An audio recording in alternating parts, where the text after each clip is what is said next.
সম্মানিত দর্শক, মৎস্য উদ্যোক্তা ও মাছ চাষী বন্ধুগণ, আসসালামু আলাইকুম। আশা করি আপনারা সকলেই ভালো আছেন, সুস্থ আছেন। আপনাদের সকলকে স্বাগতম জানাচ্ছি রনি মৎস্য নার্সারির নতুন আরও একটি ভিডিওতে। শখের বশে বাসা কিংবা অফিসে অ্যাকোরিয়াম মাছ রাখা মানুষের বেশ পুরনো স্বভাব, যা এখন হরহামেশাই দেখা যাচ্ছে। একটা সময় পর্যন্ত এই ধরনের অ্যাকোরিয়াম বা রঙিন মাছ শতভাগই অন্য দেশ থেকে আমদানি করতে হতো। কিন্তু খুশির বিষয় এই যে বেশ কয়েক বছর থেকেই আমাদের বাংলাদেশে শৌখিন মাছ চাষিরা উৎপাদন করছেন এই সকল রঙিন মাছ, যা বর্তমানে খুবই জনপ্রিয় ব্যবসাতে পরিণত হয়েছে। শখের বশে শুরু করে বর্তমান সময়ে অনেকেই রঙিন মাছের চাষ করে বেশ স্বাবলম্বী হয়েছেন। এছাড়া অনেক তরুণ উদ্যোক্তা এখন এই ধরনের রঙিন মাছ বা অ্যাকোরিয়াম মাছ চাষ করতে আগ্রহী হচ্ছেন। এই রঙিন মাছ চাষ করার জন্য ছোট অথবা মাঝারি সাইজের যে কোনো ধরনের পুকুর নির্বাচন করা যেতে পারে।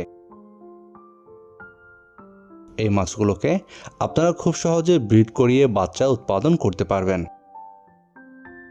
আপনারা সকলেই জানেন, এই ধরনের রঙিন মাছ চাষ করে এই মাছের পোনা বা এই মাছ বিক্রির জন্য তেমন একটা পরিশ্রম করতে হয় না। ক্রেতা বাড়িতে এসেও এই ধরনের মাছ ক্রয় করে নিয়ে যায়। আমাদের ভিডিওর স্ক্রিনে যে মাছগুলো আপনারা আজকে দেখছেন, এগুলো পিস হিসেবে বিক্রয় করা হয়ে থাকে। এই মাছগুলোর দাম এর সাইজ এবং কালারের উপর নির্ভর হয়ে থাকে। বর্তমান সময়ে সারা দেশ থেকে যে সকল মৎস্য উদ্যোক্তা ভাইয়েরা এই ধরনের রঙিন মাছের ব্রুড নিতে চাচ্ছেন, তারা আমাদের আজকের ব্রুডগুলো সংগ্রহ করতে পারেন। এছাড়াও আমাদের কাছে ব্রুডের পাশাপাশি রয়েছে রঙিন মাছের পোনা। আপনারা চাইলে বিভিন্ন ধরনের কই কার্প বা রঙিন মাছের পোনাও সংগ্রহ করতে পারবেন। আপনারা যে সকল মৎস্য উদ্যোক্তা ভাইরা এই ধরনের রঙিন মাছের ব্রুড বা পোনা নিতে চান, আমাদের ভিডিওর স্ক্রিনে দেওয়া নাম্বারে যোগাযোগ করুন। আমরা সারা দেশের যে কোনো প্রান্তে অক্সিজেন দিয়ে এই ধরনের মাছ বা পোনাগুলো হোম ডেলিভারি দিয়ে থাকি। এছাড়াও যদি চান আমাদের হ্যাচারি থেকে এসে এই মাছের ব্রুড বা পোনা সংগ্রহ করবেন, আমাদের ভিডিওর ডেসক্রিপশন বক্সে হ্যাচারির ঠিকানা দেওয়া রয়েছে। চাইলে সরাসরি হ্যাচারিতে এসেও এই ধরনের ব্রুড বা পোনা সংগ্রহ করতে পারবেন।